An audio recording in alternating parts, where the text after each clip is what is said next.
Ako po ay medyo na-upset dito sa pinapanood ko. Okay? Medyo pinost ko lang po muna. Okay? P-A-U-S-E. Kumbaga parang, yes, mamaya ko na lang po itutuloy.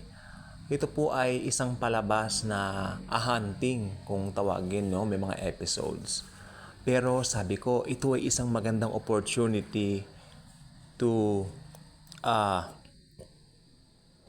give, or should I say, to give the people an idea kung ano ang dapat gawin sa mga demonic spirits.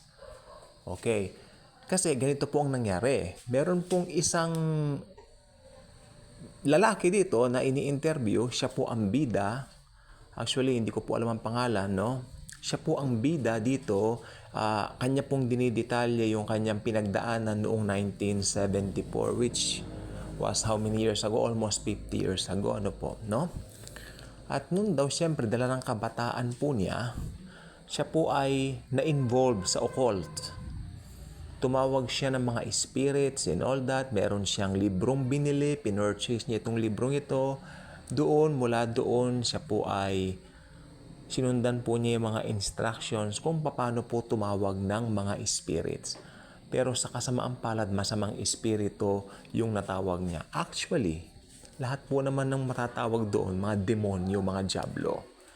At dito po ako na-upset. Siyempre, nung tinotorment na po yung family niya ng demonyo, mga diablo, siya po ay parang tawag po rito, nade-depress na siya, hindi niya alam kung saan siya lalapit. Tapos lumapit po siya sa isang local minister, sa isang church, no? Institutional church, whatsoever. Pero ganun pa man, ang maganda rin sa nilapitan niya, naniniwala yun sa Panginoong Hesukristo. Dito ako na-upset sa isang eksena. Na-upset talaga ako. Kwinento niya, agad-agad siyang pumasok doon sa office ng minister. Good morning naman siya, pinaupo siyang ganon. Tapos, kwinento niya yung kanyang experience. Mga demonic na yung mga demonic entities na raw yung mga lumalabas sa kanila at nananakit na raw po itong mga diablo. Take note, ang matututunan po natin dito sa hunting, nananakit po ang mga diablo. Tandaan po niyo, nananakit po sila. Okay? Alam po niyo ang unang tanong ng minister, did you accepted the Lord Jesus Christ as your personal Lord and Savior? Sabi niya dun sa lalaki na pinahihirapan ng diablo. Alam po ninyo ang sabi ng lalaki dun sa minister, you're not listening to me. Sabi niya, ang sabi ko, inaatake na kami ng mga diablo, tapos mag-preach ka pa sa akin. Sabi niya gano'n. Tapos nilayasan niya yung minister.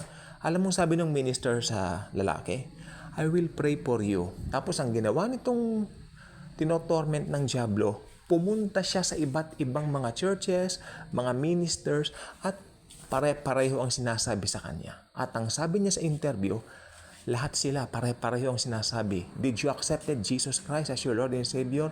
Sabi niya, hindi ko kailangan ng pangangaral nila, ang kailangan ko, tulong. Sabi niya, kailangan doon niya ng tulong para doon sa kanyang problema. At ito pong sabi niya, na-upset ako. Lahat sila pare-pareho ang sinasabi, hindi nila ako natulungan. Ito pong sasabihin ko. Kung nakinig lang siya doon sa minister, matutulungan siya. Sapagkat si Jesus Christ lang po ang sagot. Marami pong taong di naniniwala kay Jesus pero gustong matulungan sila sa mga demonic entities. Well, if you're not a believer of the Lord Jesus Christ, hindi aalis ang diablo sa iyo. Nakakalungkot po. Nakakalungkot. Ako na-upset bilang isang Kristiyano. Parang pinalalabas nila na parang pag naririnig ang Jesus Christ, parang preaching, parang ganun. No. Napaka-importante po nun. Alam po ba ninyo, ang pinaka-importante na pwedeng makuha ng tao sa mundo ay ang kaligtasan ng kaluluwa. Second lang po yung mga pangangailangan natin dito sa mundo. At itong taong ito, itong lalaking ito, ang kanya pong hinahanap, yung matulungan siya doon sa mga demonic entities. At ang masaklap ang sabi niya, lahat sila pare-parehong sinasabi, hindi nila ako natulungan. Nakaka-upset. Kung ikaw ay believer, maa-upset po kayo. Pero intindihin na lang po natin, unbelievers po ang mga yan. Okay?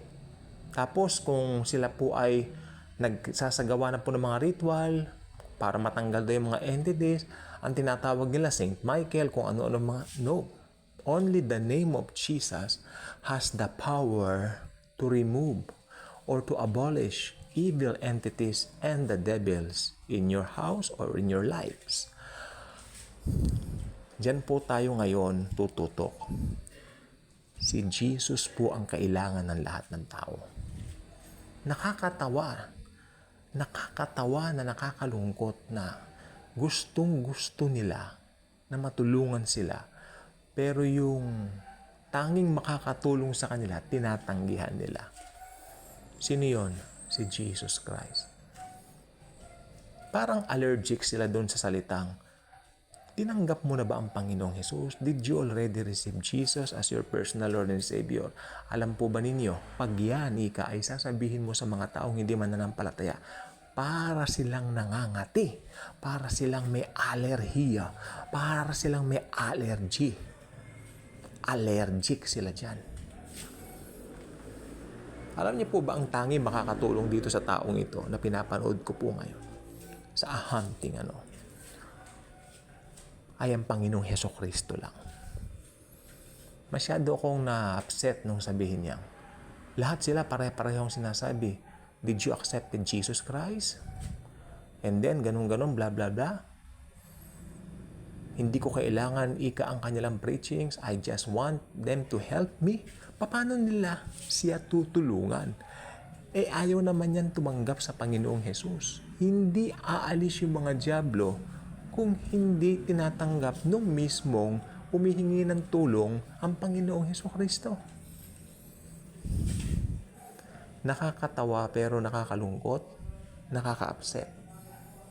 Ganyan ang mga unbelievers po. So, akin lang pong i-share. Malamang marami po kayong kilalang ganyan na sa personal kilala nyo. Inyo pong ipagdiinan si Jesus Christ. Okay? Si Jesus Christ po, hindi po siya parang gagawin ninyong katatawanan. Nakakalungkot na ginagawa nilang katatawanan ng Panginoon kung masasaya sila. Pero kung sila po inaatake na ng kapwa-demonyo nila, yes, I should say, kapwa-demonyo nila sapagkat hindi naman sila tumanggap kay Jesus. Lahat na hindi pa tumanggap kay Jesus, alipin ng dyablo, anak ng dyablo. Ngayon parang pinapahirapan sila, mga entities yan, di ba? Si Jesus Christ lang po ang tanging kasagutan dyan. Jesus is the answer. Jesus alone saves. Walang pwedeng makapagligtas sa'yo mula sa impyerno, mula sa mga demonyo, kundi ang Panginoong Hesukristo.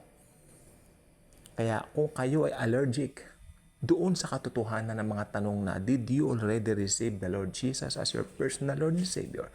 There is something really wrong with you.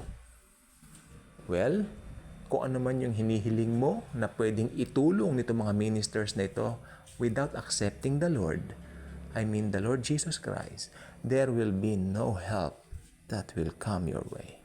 Never. Sapagkat, sabi ng Bible, my help comes from the Lord and in Him alone. Hindi pwede sa sarili mong gawa. Ang tinitignan ng taong ito, nagagalit siya roon sa minister sapagkat ang tanong ng minister, nasabi ko na po kanina, tinanggap mo na ba ang Panginoong Hesukristo? Did you receive the Lord Jesus Christ as your personal Lord and Savior? Nagalit siya kasi sabi niya, hindi ako pumunta rito para makinig ng sermon mo. Pumunta ako rito para tulungan mo ko doon sa mga demonic entities na naglipa na sa bahay ko. Then umalis siya roon. Sabi ng minister, I will pray for you. Pumunta rin siya sa iba't ibang minister. Ganon din ang sinasabi. Kaya sabi niya, pare-pareho ang kanilang sinasabi. Ni isa sa kanila hindi ako natulungan. I mean, wow. Na-upset ako kaya sabi ko, sandali i-vlog ko nga po ito. Okay? So sana natuto po tayo rito. O yun lang po. Subscribe na po kayo and Jesus truly loves us all.